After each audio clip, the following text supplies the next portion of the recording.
ভোগান্তি আজকে নতুন না, যতই উন্নয়ন হোক যতই কাজ হোক এটা থাকবেই। নালা বলে চাপ করছে, কোথায় নালা চাপ করছে? নালা চাপ করলে পানি উঠবে কেন? রোডের অবস্থা বেশি ভয়াবহ, কোমরের উপরে পানি এখন পর্যন্ত। আমাদের রেল লাইনের উপরে যেহেতু 2-3 ফিট কোথাও পানি উঠেছে, হ্যাঁ, তাই আমরা মনে করি যে আপাতত এই বিপর্যয়কালীন সময় বিরূপ আবহাওয়ার কারণে আমরা খণ্ডকালীন সময়ের জন্য আমরা রেল যোগাযোগ চট্টগ্রাম কক্সবাজার বন্ধ রাখছি এবং যাত্রীরা যারা টিকিট কেটেছেন তাদের টিকিটের অর্থ ফেরত দেওয়া হচ্ছে।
সবার আগে বাংলাদেশ বলি, এটা বিএনপি স্লোগান বলে এটাকে ডিসকার্ড করার দরকার নেই। কিন্তু আপনি যদি চিন্তা করেন, আসলে আমরা এমন একটা দেশ চেয়েছিলাম হাসিনার সময় যে সবার আগে বাংলাদেশ, হাসিনার সময় সবার আগে অন্য কোনো দেশ ছিল, তাই না?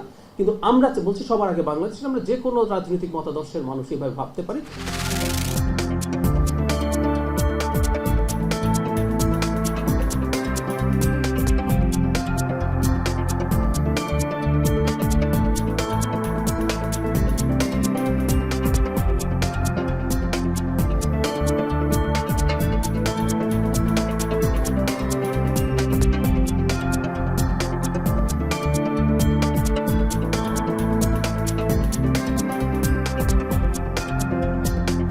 ওস্তাদের মার শেষ রাতে আগেরবার যখন আমরা খেলছিলাম, এর আগের বার, তখন কিন্তু আমরা সেমই কাজ করছি, যে হাফ টাইমের আগে একটা গোল খাইছি, পরে কিন্তু আমরা সেই গোল আবার পোষায় দিছি। আর্জেন্টিনাকে সমর্থন দেওয়ার জন্য আসছি, যদিও মনে মনে চাইবো যে অবশ্যই যে মিশর জিতুক। সারাটা বিশ্ব কিন্তু ওদের দিকে কিন্তু হাত তুলি মনোজাত করতেছে, কারণ ওরা মুসলিম কান্ট্রি হিসেবে আমাদের হারানোর কিছু নাই।